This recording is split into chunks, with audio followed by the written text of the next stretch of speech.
नमस्कार दोस्तों, welcome to grow your wealth 91, your own YouTube channel for wealth creation in the long term.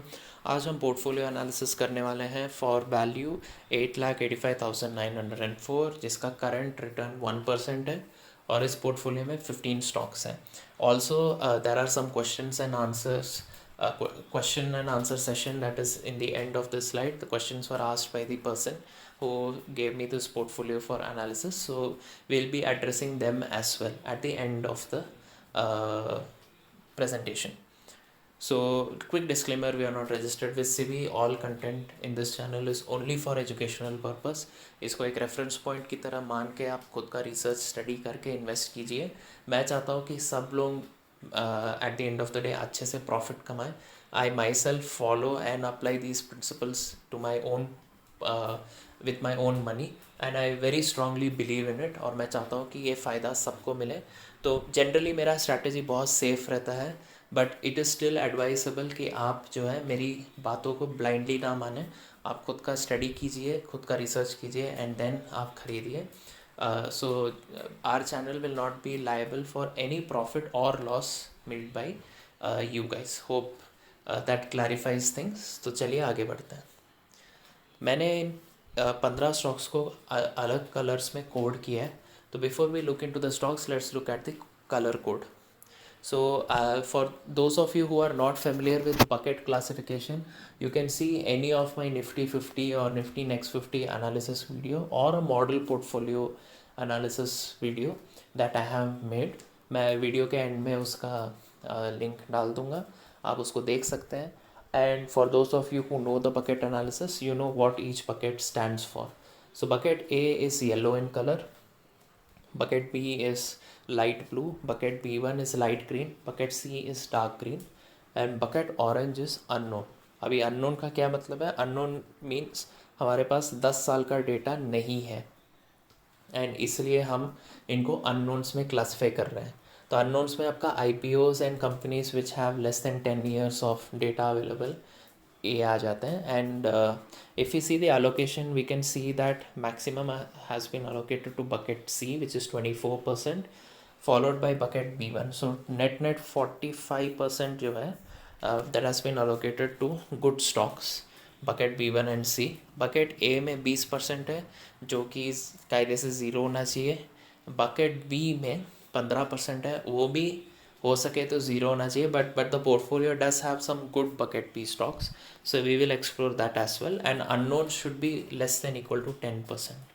And we can even see the returns. We will come to the returns after looking at the portfolio. तो इसमें Abbott, Nestle, Relaxo जो है they are bucket C stocks. आपका Deepak Nitrite, L&T, Reliance bucket A stocks हैं. Yes bank is a bucket C stock, but unfortunately Yes Bank का performance फ़िलहाल ख़राब है and I don't consider it a safe investment, इसलिए मैंने इसको बकेट A में क्लब किया है, which is the bucket we want to avoid. So essentially what I am saying is you should not buy Deepak Nitrate, L&T, Reliance and Yes Bank. If you have already bought them, please sell it when you are in profit, ताकि आपका loss जो है future में ना हो. If you are not wishing to sell it, you want to gamble and hold on to it, it's fine. But इसका जो allocation है वो 20% नहीं होना चाहिए, वो पोर्टफोलियो का 10% या लेस में होना चाहिए. तो आपका 40% जो है, approximately 39%, that is bucket A and unknowns, ये 39% को अगर आप 10% या कम कर सकते हैं तो बहुत अच्छा रहेगा. इसको करने के दो तरीके हैं. या तो आप कुछ शेयर्स बेच दीजिए, नहीं तो अगर आप और पैसा ऐड करने का सोच रहे हैं तो you just stop putting money in bucket A and unknown. दोनों तरीक़ों से आपका ओवरऑल परसेंटेज जो है घट जाएगा. And you can use either strategies depending on your comfort level. So अगर आप जेन्युइनली बहुत बड़ा पोर्टफोलियो वैल्यू चाहते हैं, like 8 lakhs is itself a big amount, but if you are planning something like 20 lakhs for example, तो if you are planning to invest 20 lakhs in the next 2-3 years and if you avoid bucket A and unknown, then it's fine. तो आपका automatically ये दोनों का total percentage जो है 10 से कम हो जाएगा. So let us see the bucket B. So Bata, GMM Pfaudler and HUL. Now bucket B stocks are very unique and different. Bucket B का सबसे बड़ा प्रॉब्लम ये है कि H U L, Bata, G M M Pfaudler अच्छे companies हैं, इनमें कोई ख़राबी नहीं है, इनका आर ओ सी भी अच्छा है, इनका कर्जा भी बहुत कम है या मैनेजेबल है, लेकिन इनका सेल्स ग्रोथ जो है वो इतना अच्छा नहीं है. It can be better, it can grow, but it is not able to grow because of high competition, because of too much concentration, because already ये बहुत बड़े हो चुके हैं. काफ़ी सारे रीजंस हो सकते हैं अलग अलग, but we'll not go into those reasons in detail right now. What I'm trying to say is bucket B में मार्केट को टाइम करके इन्वेस्ट करना बहुत इंपॉर्टेंट है. अगर आप देखेंगे तो most of the mutual funds in India they invest in your bucket B shares because इनमें मार्केट टाइमिंग अपॉर्चुनिटीज मिल जाते हैं. Like H U L, Bata and G M M Pfaudler, it is possible that they dip in some cases in the future by 10% or more, and people buy it, and then when it goes up they sell it, or they plan to hold it. दोनों तरफ से profit बन सकता है long term में भी. लेकिन problem यह है कि ये कब गिरेगा, कितना गिरेगा, और जितना गिरा है उससे ज़्यादा और गिर सकता है क्या, ये पता करना बहुत टफ है. Your bucket B is exactly the kind of portfolio that person like Warren Buffett is required to manage. अभी अमेरिका में जितने भी शेयर्स हैं वो एक्चुअली बकेट बी शेयर्स में बहुत अच्छे से फिट होंगे, and Warren Buffett does value investing. Now it is very difficult for us to value these companies because हम सब ने फाइनेंस अच्छे से पढ़ा नहीं है, और ना ही हम चार्टर्ड अकाउंटेंट्स हैं ना, और most of us are not related और involve in the financial profession. तो एकदम इन डेप्थ एनालिसिस करके इसका फेयर वैल्यू ये है, इस फेयर वैल्यू से 10% नीचे पे आएगा तो मैं ख़रीदूँगा. हो सकता है कभी आपको ये मौका भी ना मिले, एंड फेयर वैल्यू निकालने का जो एस्टिमेशन है वो सब बहुत स्पेक्युलेटिव होता है. इसका मतलब है कि आपको हज़ारों असम्पशंस करने पड़ेंगे, और उस असम्पशंस में क्या सही है क्या गलत है वो कोई किसी को भी नहीं पता है. Warren Buffett has been doing it for 50+ years, तो उनका जो अस्यूम करने का जो एबिलिटी है वो काफ़ी एक्यूरेट है. लेकिन आप और मैं ये नहीं बोल सकते हैं अरे he can do it, I can do it. अगर ऐसा होता तो यूएस में सभी लोग अमीर हो चुके होते जितने लोगों ने फाइनेंस पढ़ा है, जितने लोग CFA क्लियर किए हैं, but that clearly that is not the case. So what should people do in that scenario? India में luckily, as mister Saurabh Mukherjee keeps saying, there are new opportunities available only here which come under bucket B1 and bucket C stocks. तो bucket B1 and bucket C are growth companies. Generally आप इनको देखेंगे तो इनका sales जो है वो double digits में ग्रो हो रहा है, and they are growing more than 70% out of the entire sample space of 10 years. तो दैट क्लियरली शोज़ कि हाई डिमांड प्रोडक्ट्स बेच रहे हैं, और हर साल इनका सेल्स जो है वो अच्छे से बढ़ रहा है. एट द सेम टाइम इनका रिटर्न ऑन कैपिटल एम्प्लॉयड भी 15 के ऊपर है, इन सम केसेस 50 के भी ऊपर है. सो क्लियरली दैट मीन्स कि जितना बैंक बना रहा है इंटरेस्ट के तौर पे, उससे कई ज़्यादा ये कंपनीज अपने ही बिजनेस में पैसा इन्वेस्ट करके बना पा रहे हैं.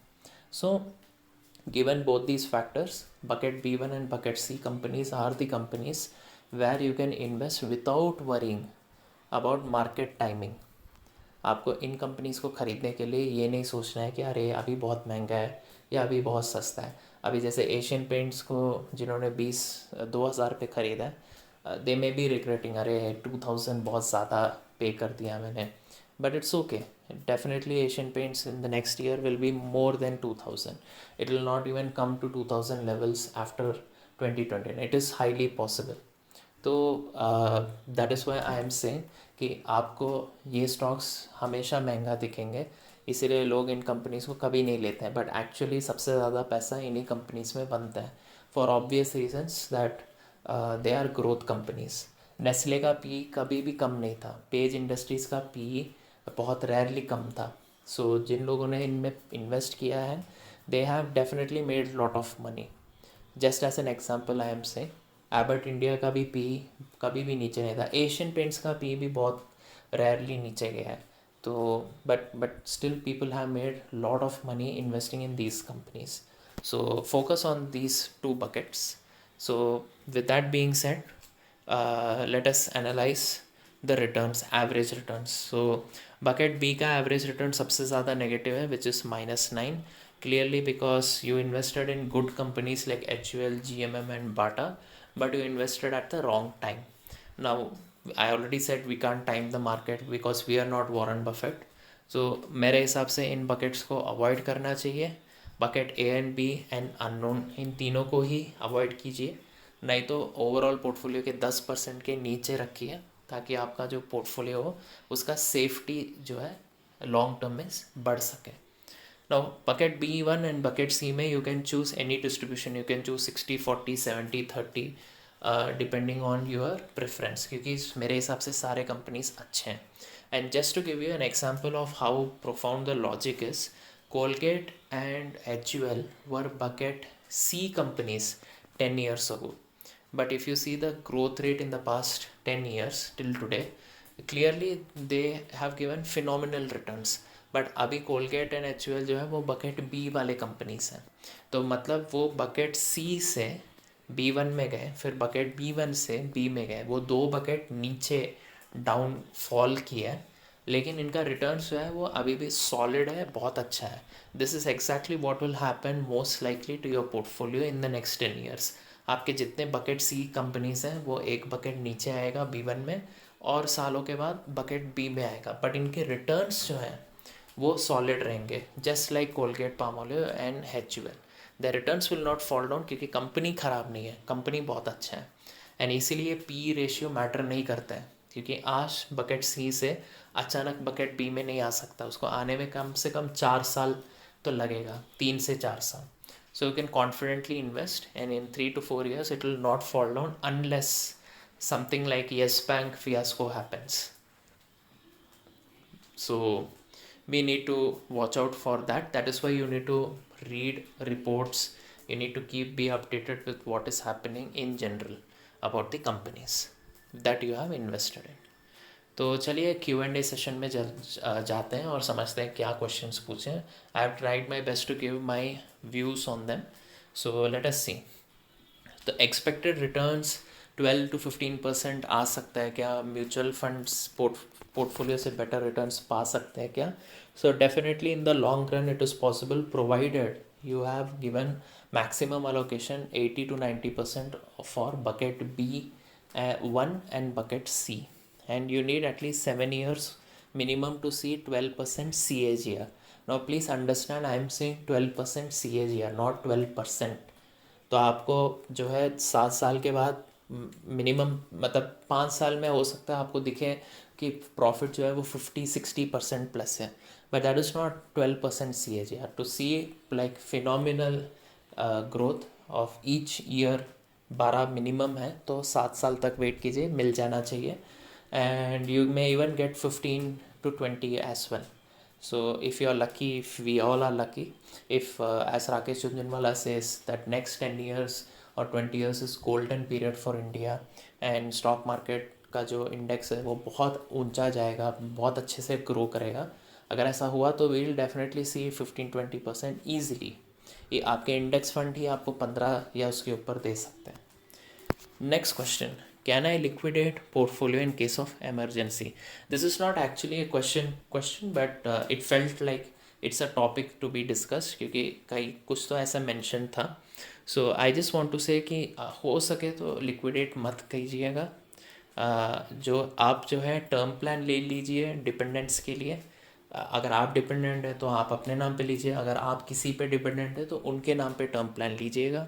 मेडिकल इंश्योरेंस जो है पूरे फैमिली के लिए अच्छा वाला लीजिएगा, ताकि अच्छे से कवर हो सके सबका, क्योंकि पैसे जो है वहाँ पे एकदम रातों रात खर्च हो जाते हैं, पता भी नहीं चलता है. So good medical cover will help you minimize the damage. 6 to 12 months का जो खर्चा है घर का, उसको आप FD में बचा के रखिए, ताकि इन केस ऑफ जॉब लॉस आप जो है इस FD से चला सके. एंड उम्मीद है कि 6 महीने से 1 साल में जॉब मिलने का चांस जो है वो बढ़ जाएगा. ऑफ कोर्स आई नो अभी कोविड की वजह से कम है, but if this was not a Covid era, it was like pre Covid, तो डेफिनेटली जॉब मिलने का चांस जो है वो काफ़ी अच्छा है 6 महीने से 1 साल में. Apart from this there should ideally not be any emergency. अगर किसी फैमिली मेम्बर का डेथ हो जाता है, किसी फैमिली मेम्बर का एक्सीडेंट हो जाता है, या आपका जॉब चले जाता है, तो यही तीनों में मेरे हिसाब से 80% of all cases gets covered. इसके अलावा अगर गाड़ी लेना है, घर लेना है, तो that is something which is in your hand. You can control it. आप चूज़ कर सकते हैं नॉट टू बाई. तो so that is what I meant. So do not liquidate the portfolio if you want to see actually phenomenal returns. अगर आप अपने लाख रुपए को करोड़ों रुपए में बदलता हुआ देखना चाहते हैं 10 साल में, तो कृपया करके अपने पोर्टफोलियो को टच ना करें. उल्टा उसमें पैसा ऐड करें जितना हो सके, जितना जल्दी हो सके. SIP और लमसम इन्वेस्टमेंट, आप SIP लमसम दोनों कर सकते हैं. So what I would suggest is, for example मान लीजिए मेरे पास 2 लाख रुपए हैं, तो and I am choosing a time period of 10 months. तो 10 मंथ्स में 2 लाख रुपए 20,000 रुपये पर मंथ. तो मैं क्या करूँगा, मैं 10,000 रुपये पर मंथ SIP कर सकता हूँ. एंड जैसे ही मेरे को मार्केट में डिप नज़र आए, जैसे इंडेक्स गिर गया, क्योंकि most of the safe stocks are in the top 100 companies जो कि इंडेक्स को फॉर्म करते हैं. तो अगर इंडेक्स गिरता है तो ये 10 में भी गिरावट डेफिनेटली दिखेगा, एटलीस्ट कुछ में तो दिखेगा. तो वहाँ एकदम से बाइंग अपॉर्चुनिटी मिल जाता है. तो HDFC बैंक हो गया, एबट हो गया, पेज हो गया, एशियन पेंट्स हो गया, those bucket B1 and bucket C companies को you can immediately buy with the 1 lakh rupees lump sum. अगर आपको कोई अपॉर्चुनिटी इन केस नहीं मिलता है, तो you can choose to do SIP, continue the SIP of 10,000 with the remaining 1 lakh, और you can do a lump sum. वो आपके ऊपर है. बट प्लीज़ एक चीज़ को ध्यान रखिए. अब एक जितना भी मैं SIP लमसम बोल रहा हूँ, मैंने पहले भी बताया है, बट आई डोंट नो आप में से कितने लोगों ने वो वीडियोस अच्छे से देखे हैं या फॉलो किए हैं. I don't want you to invest money for the next 10 years every year. उससे आपको जो है 12% CAGR नहीं मिलेगा. आप अपने माइंड में एक अमाउंट फिक्स कीजिए कि मैं चाहता हूँ मेरे स्टॉक पोर्टफोलियो में 10 लाख रुपए हो, 20 लाख रुपए हो, 30 lakh, what ever is the capacity that you have. Give your self 3 to 5 years. आप फर्स्ट 3 से 5 years में जितना बचा सकते हैं वो बचा के इन्वेस्ट करें जो आपका कैपेसिटी है. एंड वो जो अमाउंट है, जो भी आपने डिसाइड किया है, वो जैसे इन्वेस्ट हो जाता है, तब से आपका ईयर 1 चालू होता है. That is when your year 1 starts, not while you are investing money. ये नहीं कि मतलब मैंने अभी 8 लाख डाला है बट मेरा टारगेट 20 लाख है, फॉर एग्जांपल. तो यू कांट से दैट मेरा 1 साल हो चुका है एंड माई रिटर्न इज़ 12%. नहीं, जिस साल आपका 20 लाख पूरा कंप्लीट होगा, तब से आप अपना ईयर 0 या ईयर 1 जो है चालू करेंगे. And from there onwards you need to monitor. So all this SIP lump sum is till you complete your total amount allocation. और तो टोटल अमाउंट क्या अलोकेट करना है, कितना अलोकेट करना है, अगर आप उस पर क्लैरिटी चाहते हैं तो you can let me know in the comments and I will make a video on it. Next, gold for hedging. So it is always recommended to buy RBI का sovereign gold, because RBI का sovereign gold is Government of India's certificate, and Government of India legally cannot cheat you. They have to pay you, plus इसमें 2.5% per year extra मिलता है. बस क्या चाहिए कि आप 5 साल तक इसको लिक्विडेट नहीं कर सकते. And with all the investment that goes, never put money in investing in stock, gold or anything, mutual funds that you need immediately. आपको वही पैसा इन्वेस्ट करना चाहिए जो आपको आने वाले समय में नहीं चाहिए. अगर आप आने वाले समय में ज़रूरत वाले पैसे को इन्वेस्ट कर रहे हैं तो बहुत बड़ी गलती है. So please invest only that money which you will not need in the next 10 years. सो कृपया करके आप सॉवरेन गोल्ड RBI का ख़रीदें. That is much better and safer investment, plus 2.5% per year आपको एक्स्ट्रा मिल जाता है on your invested amount, apart from the gold का जो प्राइस है 10 साल के बाद. So definitely it is recommended to do that instead of buying physical gold और jewellery. Exit from ITC and LNT. So the user is asking like, should I exit from ITC LNT? So I would say LNT से exit करना okay है, because it belongs to bucket A. ITC for long term is good, and उसका जो total allocation है आपके portfolio में सिर्फ 4% है, जो कि ऑलरेडी कम है. तो आपके पास दो ऑप्शन है. If you want to exit it is fine, there is no harm in it. But आप जो है, दूसरा ऑप्शन है कि अगर आपका नेट कॉर्पस का target for example current invested amount से ज़्यादा है, तो you just don't put money in ITC, you put money in other companies, and automatically ITC का जो अलोकेशन है वो घटता जाएगा. Already it is 4, so if you increase the corpus to say 15 lakh रुपए, तो ये शायद 2% हो जाएगा.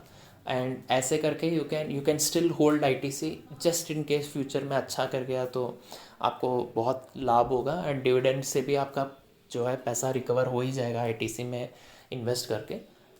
So both the options are in front of you. It is your choice. If you want to exit from ITC, you can. There is no harm. There is nothing wrong in that. So IT stocks and banking NBFC shares क्या लें जो कि अच्छा हो और कब लें. सो कब लेने का तो मैंने बता दिया है. You can not time the market, and you don't need to time the market when it comes to bucket C stocks specially. तो TCS, HDFC bank and Bajaj Finance, ये तीनों बकेट सी कंपनीज है. I think TCS bucket B1 company है. So you can be little bit cautious about TCS का जब आपको लगे थोड़ा ऑल टाइम हाई से 10-15% नीचे चल रहा, तो आप लेने का सोच सकते हैं. डेफिनेटली आपको डिसअपॉइंट नहीं करेगा. But HDFC bank and Bajaj finance you can buy any time. You can even by tomorrow if it's a trading window. So you don't have to worry about timing, and these are very good companies. So especially HDFC Bank is known as India's best bank, and Warren Buffett ने खुद एक interview या कहीं पे तो मैंने पढ़ा था, he said अगर मैं एक कंपनी पे इन्वेस्ट करता इंडिया में तो that would have been HDFC Bank, just because of its sheer performance. So आप खुद देख लीजिए कितना अच्छा कंपनी माना जाता है. When to buy? So PE doesn't matter in the long run. EPS का जो ग्रोथ रेट है वो बहुत इंपॉर्टेंट है, आप उसको मॉनिटर कीजिए. आपको स्क्रीनर में जो प्रॉफिट एंड लॉस सेगमेंट है उसके नीचे आपको अर्निंग्स पर शेयर डेटा मिल जाएगा. आप 10 साल का CAGR देख सकते हैं, 10, 5, 7 और 3 साल का. And if it is high then definitely जो है your stock price will also be high. So EPS growth rate matters, PE doesn't matter for bucket C and B1 companies. Buy and forget strategy. So I have created a model portfolio. I made a video on it. You can refer that. वो सारे Nifty 100 companies हैं. मेरे हिसाब से Nifty 100 के best of the best companies में invest करना सबसे सेफ़ है. हमारा मेन गोल ये है कि हम मार्केट को जो है बराबर या उसको बीट करने के लिए आप उन्हीं 50 to 100 कंपनीज़ के टॉप कंपनीज़ में इन्वेस्ट करेंगे तो automatically your return will be significantly higher. Historically ये प्रूव हो चुका है, आगे भी प्रूव होगा. और कौन से कंपनीज अच्छे हैं वो बकेटिंग सिस्टम से बहुत आसानी से आपको पता चल जाएगा. ये जितने companies bucket C and B1 में हैं, इनका निफ्टी 100 में रहने का प्रॉबिलिटी बहुत हाई है. इनमें से अगर 60% भी रह जाते हैं तो आपका नेट रिटर्न जो है वो 15% के आसपास मिलने का 99% चांस है. So over 10 years. So that is the safety that has been calculated. So don't think that आपके पोर्टफोलियो के सभी कंपनीज जो हैं वो आपको अच्छे रिटर्न देंगे. डेफिनेटली कुछ कंपनीज नीचे जा सकते हैं. Just like Yes Bank was a bucket C company, suddenly it has become unsafe. तो people would have been very sad. But अगर आपने वही बकेट C के बाकी कंपनीज में डाले होंगे 10 साल पहले तो आपका Yes Bank का लॉस जो है वो कुछ भी नहीं है compared to the profits that you would have made in the other shares. So do not worry about it. Don't expect सभी बढ़ेंगे. Just hope कि 50 से 60% पोर्टफोलियो जो है आपका पॉजिटिव रहे at the end of 10 years. उसमें आपका पैसा अच्छे से बच जाएगा. So that's all for today guys. I hope आपको इससे काफ़ी लर्निंग मिला हो, काफ़ी एडवाइस मिला हो, अच्छे एडवाइस मिला हो. And if you have any doubts or you want me to make a video on how to plan your retirement etc or something, you can drop me a mail or just type in the comments. I'll be happy to address it. That's all for today guys. Thank you. See you in the next video.